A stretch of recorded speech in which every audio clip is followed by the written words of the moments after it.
이제 제목은 내 신을 벗으라 자아부정의 삶이라고 한번 해봤는데요. 예, 올라가 버렸네. 예. 저는 2011년 8월경에 고재훈 목사님의 첫 부임지였던 고양시에 있는 원당교회에서 고 목사님의 후임 목사님께 침례를 받고 재림교인이 되었습니다.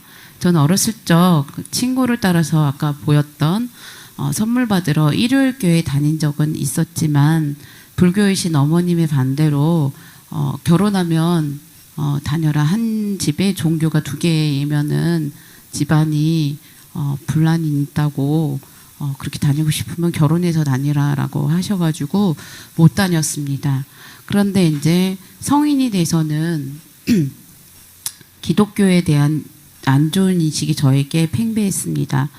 20대였던 저에게 비춰진 기독교는 명동거리를 활보하는 예수천국, 불신지옥이라는 편말의 사람들이 혹은 엄청나게 분주한 서울 지하철 내에서 다른 사람들은 전혀 신경 쓰지 않은 채 찬양 카세트를 크게 틀고 다니면서 예수 믿으세요 하는 사람들이 바로 저에게 보여지는 기독교연이었습니다. 즉 성인이 돼서는 엄마의 반대가 아니라 제 스스로 예수님을 거부하고 하나님을 거부했습니다.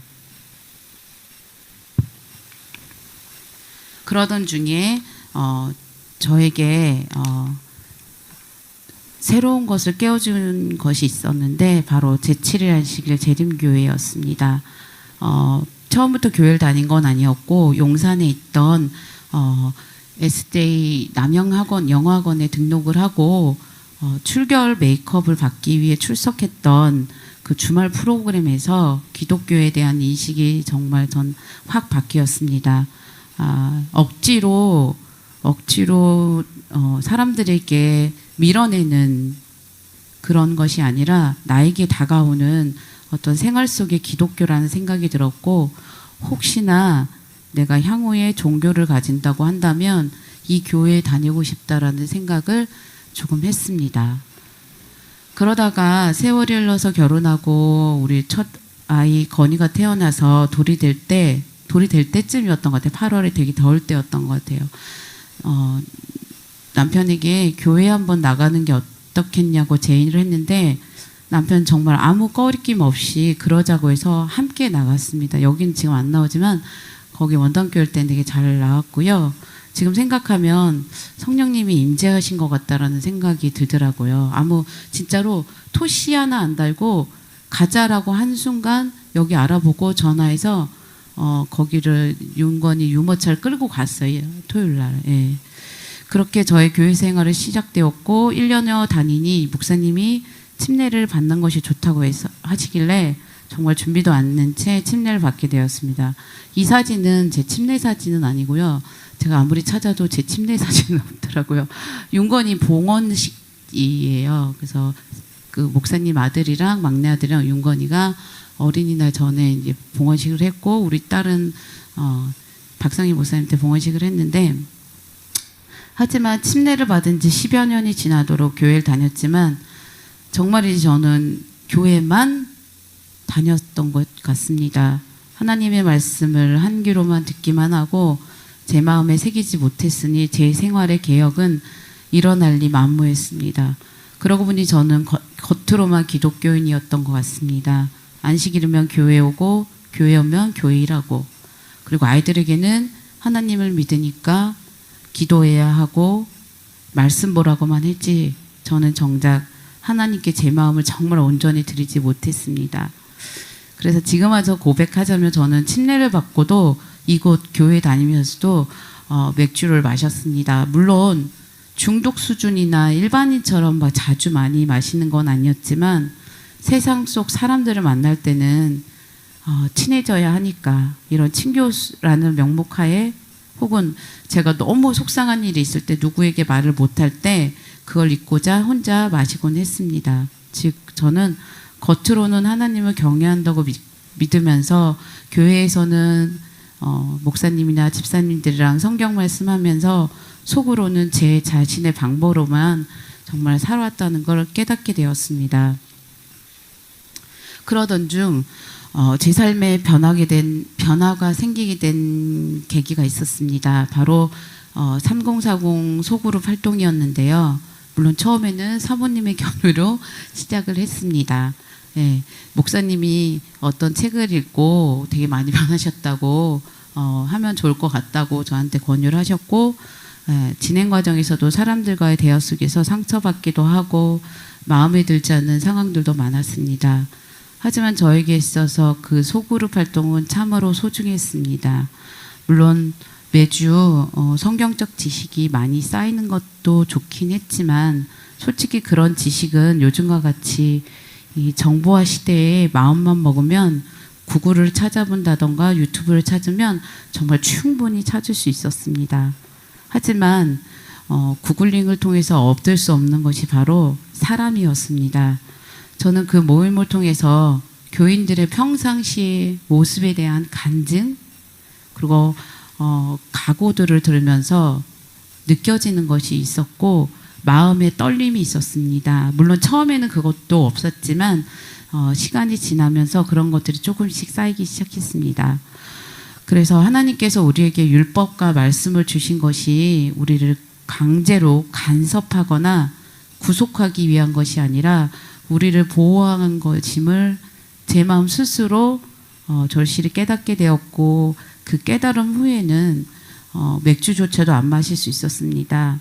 지금은 속상할 일이 생기면 하나님께 조용히 기도드리고 예전처럼 그 문제에 집착하고 몰입하고 그래서 너무 힘들어하고 이런 건 없어지고 하나님께 다 맡기고 기도하면서 하나님께 다 맡기오니 최선의 길로 인도해 달라고 말씀을 드립니다.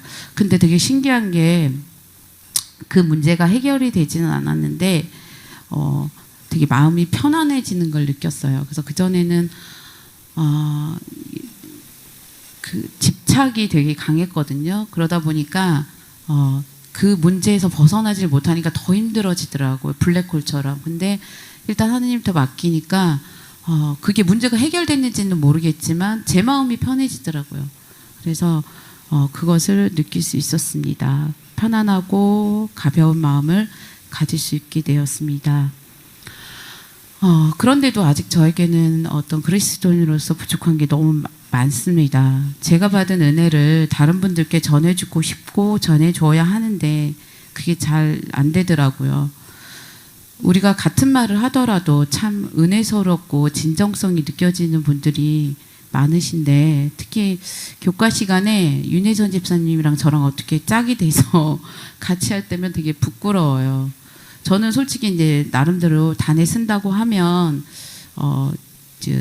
준비를 나름 많이 하고 오거든요. 그래서 나름대로 준비를 많이 해서 어떤 지식적인 전달은 되는데, 내가 보기엔 윤혜선 집사님이 나보다 준비 안 한 것 같은데 윤혜선 집사님 음성을 통해서 느껴지는 은혜는 저에게 느껴지질 않는 것 같아요. 예, 그래서 저는 살아오면서 똑소리 난다, 명확하다 이런 말은 참 많이 들어봤던 것 같은데 제가 은혜롭다라는 말은 들어본 적이 없는 것 같아요. 뭐 김경희 집사님이나 고성주 청년이 찬양을 들으면 우리 성도님 모두 눈빛이 반짝반짝해지면서 참 은혜스럽다라고 하시잖아요. 예, 저는 그런 거를 한 번도 들어본 적이 없는 것 같아요. 그래서 제가 이번에 설교를 준비하면서 들었던 생각이, 그럼 왜 과연 나는 왜 은혜롭지 못할까라는 거였습니다. 그래서 그것에 대해서 한번 깊이 생각을 해봤고 나름대로 다음과 같은 생각이 좀 들었습니다. 내 신을 벗으라. 여러분들은 신발을 벗는다는 표현을 아마 성경에서 많이 들어보셨을 겁니다. 성경에서 나타난 신발을 벗는다는 표현은 매우 특별한 의미를 갖는다고 합니다. 모세가 불타는 떨기나무 가운데서 하나님을 처음으로 대면했을 때 하나님께서는 내가 선 곳은 거룩한 땅이니 내 발에서 신을 벗으라고 말씀을 하셨습니다. 다윗은 아들 압살롬의 반역으로 전쟁에서 패배한 뒤 예루살렘을 떠날 때 맨발로 떠났다고 합니다. 그리고 여러분들이 다 아시는 것처럼 예수님은 갈보리를 향해 가실 때 맨발로 걸어가셨습니다. 그렇다면 성경에서 말하는 맨발의 의미가 무엇일까요? 저는 이번에 설교를 준비하면서 알게 되었습니다. 고대 근동 풍습에서는 신발을 벗었다는 건 곧 노예를 의미합니다. 여기 보시다시피 애굽 사진인데요. 노예들은 다 같이 어때요? 신발을 다 신지 않았습니다. 신발을 벗었다는 건 곧 노예를 의미한다고 합니다. 모세는 하나님이 자신에게 너의 신발을 벗으라고 했을 때 그것이 무엇을 의미하는지 분명히 알았을 것입니다. 왜냐하면 자신이 있던 궁전에는 정말 많은 노예들이 있었기 때문에 신발을 벗는다는 건 바로 어떤 의미라는 걸 알았을 것입니다. 여러분도 아시다시피 우리 고재훈 목사님도 노예에 대해서 되게 많이 언급을 하고 출애굽기에서도 설명을 해주셨듯이 노예에게는 정말 어떠한 권리도 없고 신발조차도 신을 수 없는 그런 존재였습니다.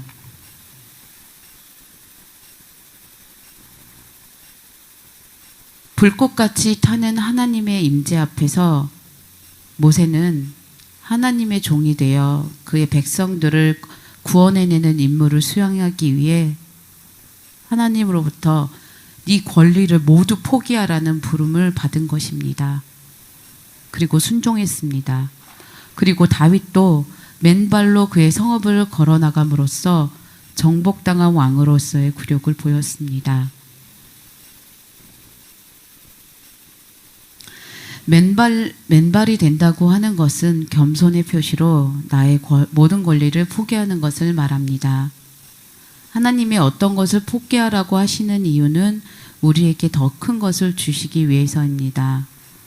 야곱은 하나님과 겨루어 환도뼈가 부러졌지만 후에 그를 통해 한 나라의 총리가 나와서 그 민족의 지도자가 되었습니다. 그렇지만 정작 요셉의 아버지인 야곱 자신은 여생을 절뚝거리면서 살아야 했습니다. 예수님께서는 모든 권리를 포기하시는 최고의 모범을 보여주셨습니다.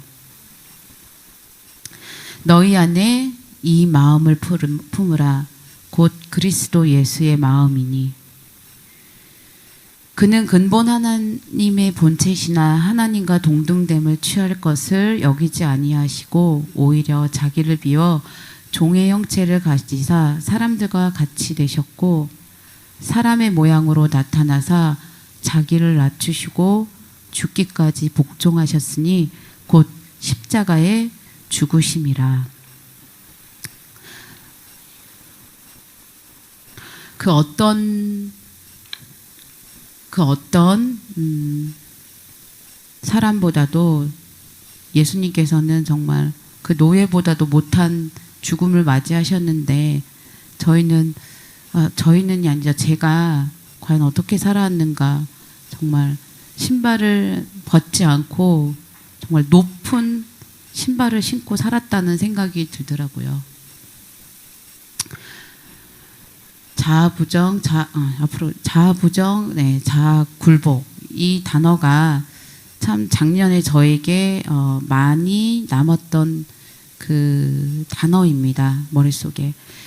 작년에 우리 소그룹 첫 교재로 활용했던 개인적 신앙 부흥의 단계에서 이 단어가 굉장히 많이 나옵니다. 그리고 목사님께서도 늘 자아를 부정해라, 자아를 굴복해라 라는 표현을 굉장히 많이 쓰시는데 저는 이게 글자 그대로 이게 사전에 찾아보면 무슨 뜻인지는 알겠는데 이게 신앙적으로 내 생활에 뭐지? 라는 게 굉장히 의문시가 됐어요. 그러니까 보긴 보는데 무슨 뜻인지 제 마음에 와닿지 않아서 목사님께 여쭤보니까 목사님이 20대 대학생 때 있었던 일을 저에게 예시로 들어주셨어요. 그래서 제가 이해한 것이 맞는지 모르겠지만 자아를 부정한다, 자아를 굴복한다는 것은 그전에는 남들에게 막연히 뭐 굴종 혹은 내 자존감, 나의 자아 존재성을 인정하지 않는 것이 아니라 하나님 앞에서 내 모든 걸 내려놓고 순종하라는 것으로 이해했습니다. 그게 맞는지는 모르지만 저는 그렇게 이해했습니다. 이는 앞에서 말씀드린 신발을 벗으라는 의미와 비슷한 것 같습니다.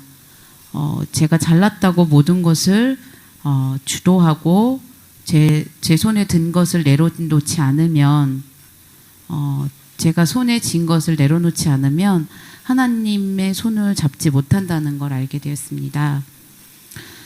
사실 그동안 저는 교회에 다녔지만 무슨 일을 결정할 때 기도를 많이 하지는 않았던 것 같아요.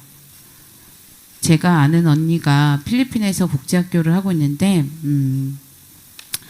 처음 인가를 받을 때 브로커를 끼지 않고 개인적으로 이렇게 그 인가를 받으려고 할 때 되게 어려움이 많았다는 얘기를 해주면서 제가 기억에 남았던 게 뭐냐면 교육부 인가를 받기 위해 중요한 서류를 제출하는 날 새벽에 일어나서 2시간 가까이를 기도를 했대요. 하나님한테. 저는 지금도 그렇게 못하는데 하나님한테 2시간 가까이를 정말 기도를 하고 출발을 했다고 하더라고요. 기도하기 전에는 너무 답답하고 막막하기만 했는데 기도 후에 두려움의 마음은 줄어들고 새벽 햇살이 너무 따뜻하게 느껴진다고 저에게 얘기를 했습니다. 물론 교육부 미팅을 잘 끝내고 인가 허가도 잘 받았습니다. 저는 그 이야기를 들을 때 그 당시에는 언니가 모태신앙으로서 절실한 그리스도인이니까 뭐 철저한 재림교인이니까 그저 기도를 하고 출발했다고 생각을 했고, 그리고 인가가 난 것은 언니가 설득력도 있고 말도 잘하고 협상을 잘하니까 그랬다라고 생각을 했습니다. 하지만 지금 와서 곰곰이 생각해 보니까 그것이 아니었다라는 걸 깨달았습니다. 언니는 하나님께 전적으로 자신을 내려놓고 하나님께 어떤 전쟁의 주도권을 드렸던 것입니다. 목사님이 얼마 전에 설교하실 때 모든 지휘권을 하나님께 온전히 드려야 하는데 그 이유는 하나님께서는 작전권을 가지시지 않으면 그 전쟁을 절대 주도하지 않으신다고 합니다. 그러기에 여리고성 정벌 다윗과 골리앗과의 싸움에서 이스라엘 백성이 그리고 다윗이 거대 세력을 무찌를 수 있었던 건 모든 작전권을 하나님께 드리고 주도하도록 자신을 내려놨기 때문입니다. 노예 정신은 자기 자신의 힘으로 율법을 요구를 이루려고 애쓰는 율법주의적 신앙 세계를 하려고 할 때 생기는 것이라고 화해주석에 나와 있습니다. 자아부정은 내가 비록 부족하더라도 내 삶, 내 의지를 하나님께 온전히 드리겠다고 굴복 혹은 순종하는 데서 시작된다고 합니다. 치료봉사 457페이지를 보시면 그들에게 필요한 것은 예수님을 바라보는 것이다. 우리는 매일 그분의 인재의 새로운 계시가 필요하다. 우리는 그분의 자아부정과 자아희생의 모본을 더욱 가까이 따라갈 필요가 있다. 우리는 바울이 내가 그리스도와 함께 십자가에 못 박혔나니 그런즉 이제는 내가 산 것이 아니요 오직 내 안에 그리스도께서 사시는 것이라. 이제 내가 육체 가운데 사는 것은 나를 사랑하사 나를 위하여 자기 몸을 버리신 하나님의 아들을 믿는 믿음 안에서 사는 것이라 라고 하면서 그 기록할 당시에 그 경험을 꼭 가져야 된다고 치료봉사에서 말을 하고 있습니다. 이 사진은 여러분들이 잘 아시는 누구나 가고 싶어 하고 그다음에 전 세계 사람들이 갈망하는 하버드 대학교의 상징 엠블렘입니다. 하버드 대학 이제 저 위에 보이는 게 잠깐만. 저 위에 이게 이제 최근의 거고요. 이거는 초창기의 상징인데요. 제가 이제 넘어갔는데 자세히 보이실지 모르겠지만 지금은 책이 다 뒤집혀 있지만 그 당시에 보시면 여기 마지막 게 여기 보시면 다른 것들은 펼쳐져 있는데 이건 뒤집어져 있어요. 네, 이렇게 되어 있는데 하나만 이렇게 되어 있습니다. 그 이유는 이것은 인간의 이성은 한계가 있으며 반드시 하나님의 계시가 필요하다는 뜻을 담기 위해 그렇게 했다고 합니다. 우리는 우리의 노력이 실패할 때 우리를 절대적으로 내려놓을 수 있습니다. 즉 나의 나약함을 인정하고 의식해서 하나님을 바라볼 때, 즉 기도할 때 우리는 겸허해질 수 있습니다. 고린도전서 12장 9절에서 10절 말씀입니다. 내 은혜가 내게 부족하도다. 이는 내 능력이 약한 데서 온전하여 짐이라 하시니라. 그러므로 도리어 크게 기뻐함으로 나의 여러 약한 것들에 대하여 자랑하리니 이는 그리스도의 능력이 내게 머물게 하려 함이라.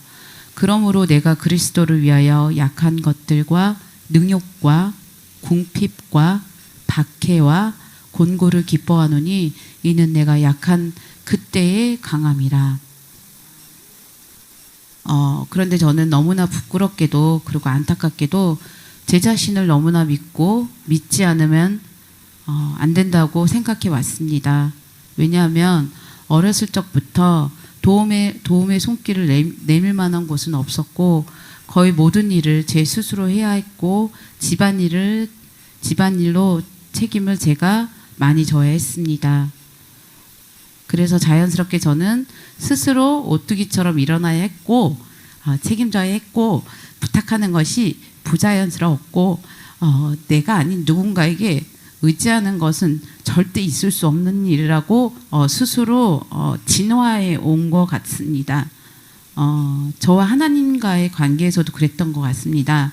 하나님을 믿는다고 하지만 전적으로 하나님과 예수님 앞에서 저를 내려놓지 못했습니다. 무슨 일이 생겨도 하나님께 기도하며 간구하기보다는 스스로 해결하거나 세상의 방식대로, 세상이 합리적이라고 생각하는 방식대로 해결했던 것 같습니다. 그래서 이제 어떤 일을 결정할 때, 의사결정을 해야 할 때 하나님께 기도드리고 상의했다기보다는 저 혼자 했었던 것 같습니다. 그래서인지 어떤 것이든 그 결과에 대해서 참 불평, 불만 이런 게 엄청 많았던 것 같아요. 네, 그래서 그런 불평, 불만이 저 혼자 짊어지려고 하고 그리고 되지 않았을 때 화가 나고 사람들이 왜 안 알아주는지, 왜 안 따라주는지 이런 어떤 불평, 불만이 되게 많았고 아무래도 그것이 제 얼굴이나 행동에도 나타났을 것입니다. 제가 얼마 전에 본 건데요. 감동을 받았습니다. 뭐냐면 엘렌 G 화이트에 공개된 원고의 131페이지에 보면 이 화이트 부부의 대화가 있었는데요. 이걸 보고 저는 감동을 좀 했습니다.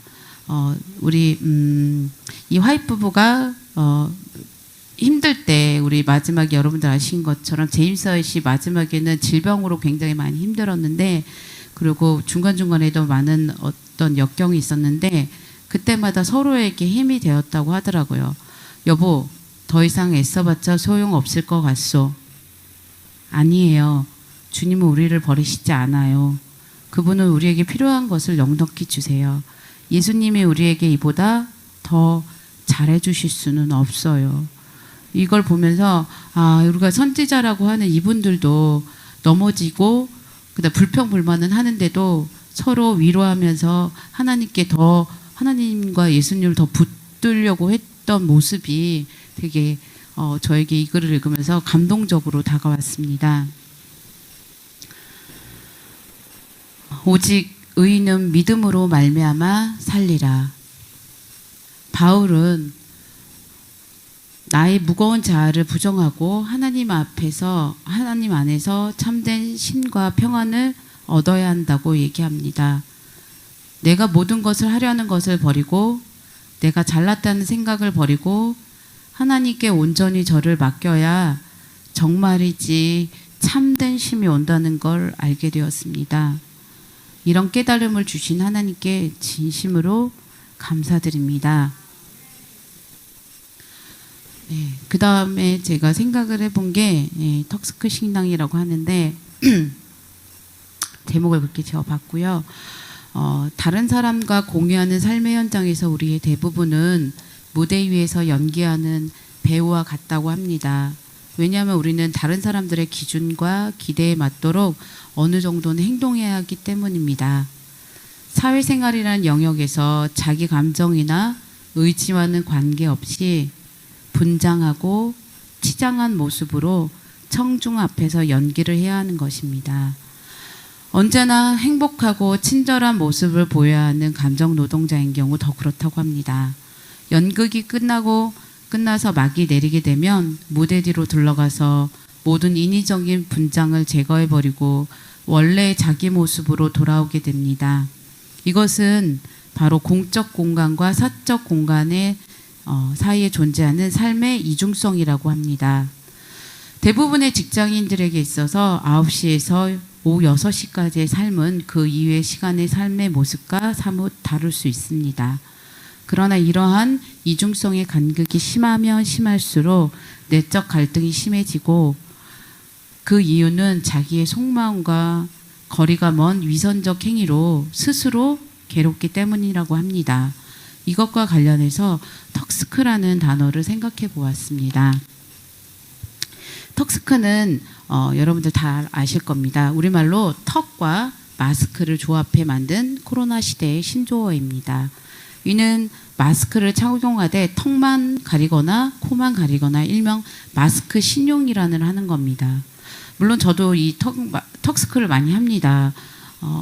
이게 익숙하지 않다 보니까 특히 이제 안에서는 신경을 써서 이렇게 꼭 쓰는데 이 밖에 나가면 이게 걷기도 하고 뛰기도 하고 그러면 약간 답답해서 저도 이렇게 약간은 데리고 사람이 오면 다시 올리고 막 그러거든요. 그리고 이제 전 안경을 쓰다 보니까 안경에 마스크를 끼면 이렇게 약간 서리가 많이 껴서 그런 경우로 많거든요. 그래서 일부러 제가 막 바이러스를 퍼뜨리기 그러진 않지만 그런 불편함 때문에 하는데 그게 바로 이제 턱스크인데 종교 생활도 마찬가지인 것 같습니다.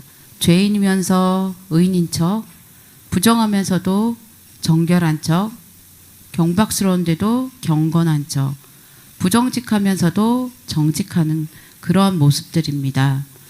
예수님의 짧은 지상 생애에서 최대의 도전은 바로 유대 종교자들이었다고 합니다. 종교 지도자들이었다고 합니다. 당시 제사장, 서기관, 율법사, 랍비들은 예수님을 불편한 존재로 인식을 했는데요. 왜냐하면 예수님은 그들의 종교적 형식주의 혹은 의식주의를 아주 날카롭게 지적하셨기 때문입니다. 예수님의 눈에는 당시 많은 유대 종교 지도자들이 마치 회칠한 무덤과 같이 보였다고 합니다.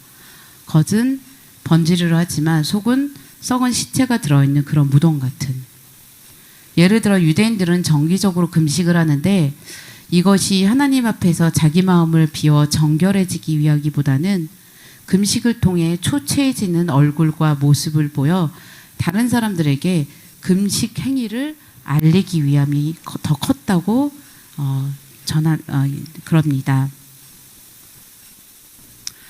여러분들 제7일 기독교인과 7일 기독교인의 차이를 아십니까? 세븐트 데이 크리스천이랑 세븐 데이 크리스천. 전자, 즉 제7일 기독교인은 일주일의 마지막 날인 토요일에 교회에 출석하는 신자를 말한다고 합니다. 오직 교회에서만 그리스도인처럼 행동하는 사람을 말한다고 합니다. 즉 이름만 건 형식적인 그리스도인이라는 것인데 이를 두고 실제적 무신론자라고 합니다. 저를 말하는 것 같습니다. 반대로 후자, 즉 7일 그리스도인은 언제 어디서나 그리스도인처럼 생각하고 그리스도인처럼 행동하는 24시간 7일 그리스도인을 뜻한다고 합니다. 제7일, 그죠? 네, 제7일을 기독교인을 잘 이해하게 해주는 것이 10월 3일 날 안식일 목사님 설교 중 예화로 나온 바로 투캅스입니다. 예, 이 당시에 엄청난 인기가 있어서 1, 2, 3까지 나올 정도였습니다.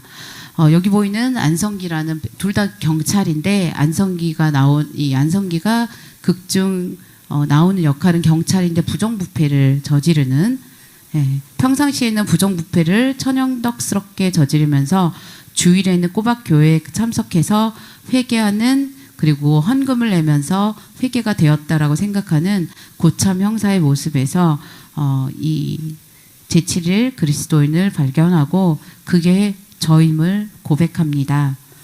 6일 내내 세상 속에서 그리스도인으로서의 모습은 보이지 않고 오직 안식일에만 하나님 앞에서 저의 부끄러움을 두고 회개하고 기도하고 이러는 모습이 바로 저였습니다. 교회의 울타리 안에서만 그리스도인인 척 신용만 하고 일상의 삶에서는 마치 하나님이 절대 안 계신 것처럼 나를 보시지 않는 것처럼 행동하는 그런 삶이었습니다. 그 다음에 7일 안식일, 7일 안식일과 관련해서는 저는 우리 목사님을 소개하려고 합니다.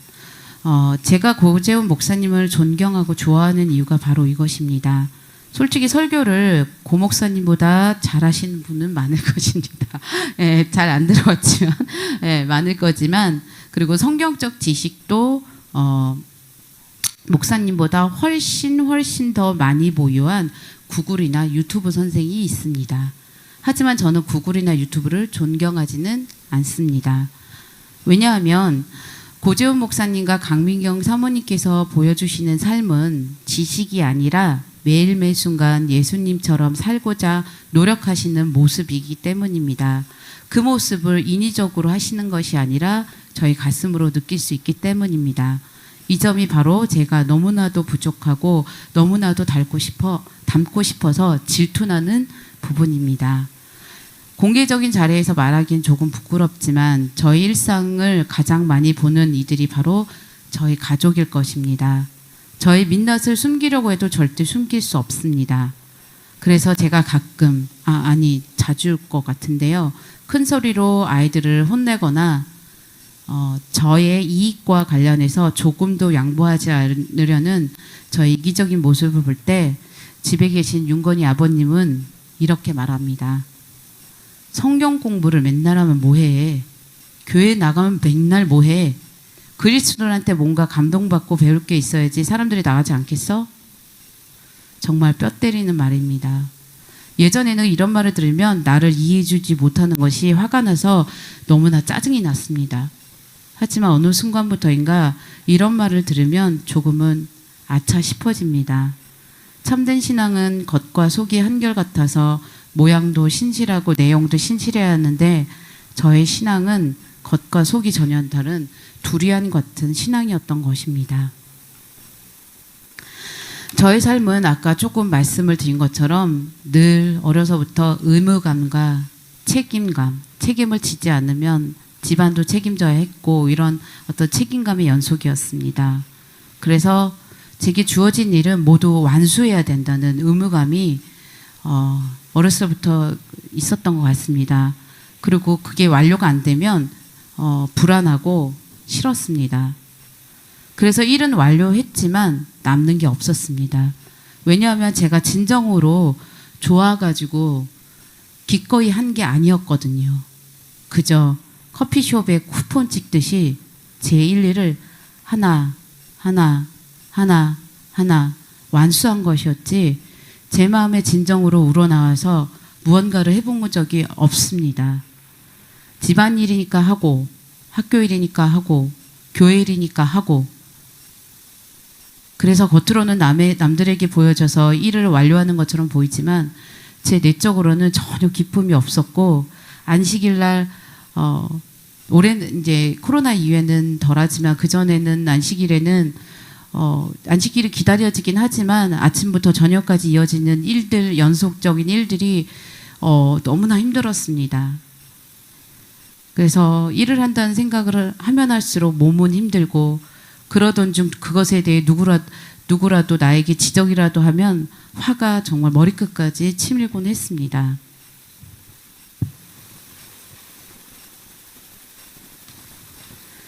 그러던 중 저는 올해 참 아름다운 장면을 봤습니다. 작년과 올해에 제가 좀 멀리 떨어진, 그렇다고 어디 간 건 아니고 약간은 심적으로 제3자 입장에서 교회를 바라봤는데 깨달았습니다. 저와 같은 의무감이 아닌 하나님을 진정으로 사랑해서 찬양하는 우리의 경찬팀, 정말 이웃을 사랑해서 그들에게 전달할 점심 도시락을 만들면서 웃으시는 집사님들, 그리고 아이들을 진정으로 사랑해서 안식일로 피곤한 몸을 이끌고 패스파인더를 통해 미래의 하나님 백성을 양육하는 교사님들, 저는 이런 것들을 다 의무감으로 했더라고요. 내가 주어진 직책이 있으니까. 그리고 그런 것들을 또 일을 보면 제가 참지를 못해요. 그래서 했는데 의무감에 하다 보니까 웃음도 안 나오고 아이들에게도 따뜻하게 해주지 못했던 것 같습니다. 그렇기 때문에 참 은혜가 저에게서 뿜어나오지 못했던 것 같습니다. 여러분들 아시는 이 장면은 우리 리브가가 우리 엘리에셀이 그 이삭의 아내를 찾으러 간 건데, 그때 이제 리브가를 만나는 장면입니다. 창세기 24장 19절로 20절. 아브라함의 명을 받아 이삭의 아내를 물색하러 간 엘리에셀은 리브가를 만나 마실 물을 청하였을 때, 리브가는 엘리에셀이 마시기를 다할 때까지 물을 제공할 뿐만 아니라 시키지도 않은 그 곁에 있던 낙타들을 위한 물을 준비합니다. 문헌에 따르면 낙타는 목이 마르지 않을 때에도 3분 동안에 물 약 190리터를 마신다고 합니다. 저장하기 위해. 이런 식으로 계산해 보면 리브가는 최소한 물 2000리터를 퍼나르면서 괴팍한 낙타 10마리의 침을 이리저리 피해서 다녔을 것입니다. 그런데 중요한 건 이 모든 것을 리브가는 기꺼운 마음으로 했다는 겁니다.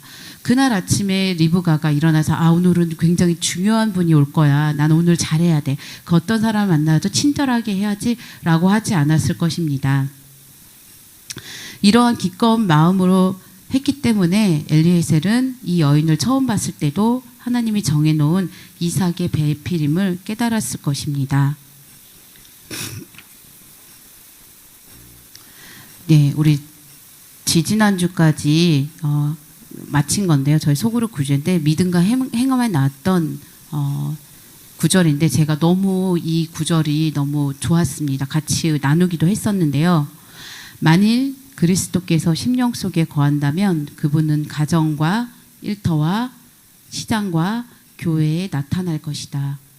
진리의 능력은 마음을 고상하게 하고 고귀하게 하는 데서 심령을 부드럽고 양순하게 하여 전체적인 인간 자체를 하나님과 조화롭게 만든 데서 느껴질 것이다. 진리로 변화를 입은 자는 세상의 빛을 발산할 것이다. 즉 하나님께서, 예수님께서 저희 마음에 진정으로 자리 잡으신다면, 진정으로 자리 잡게 저희가 마음을 열고 기꺼이 내려놓는다면 정말 그리스도께서 저희에게 임하시고 그것이 저희의 가정이나 일터와 시장과 교회에 충분히 나타날 것이라고 저는 굳게 믿습니다. 네, 마지막입니다. 네, 작은 못들은, 여기 못이 벽에 박혀 있는데요. 작은 못들은 최선을 다해서 우리 미술 벽화 그림을 지탱해 줍니다. 그 못들은 자신이 휘어져 가면서도 그림을 지켜줍니다. 지금 내 마음에 못 박힌 상처가 있다면 십자가의 마음으로 아름답고 중요한 것들을 그곳에 걸어 놓는다면 그 못이 정말 아름답고 쓸모 있는 십자가의 못이 될 거라고 생각을 합니다. 네, 진짜 마지막이네요. 제가 이번 설교 말씀을 준비하면서 이런 생각이 들었습니다.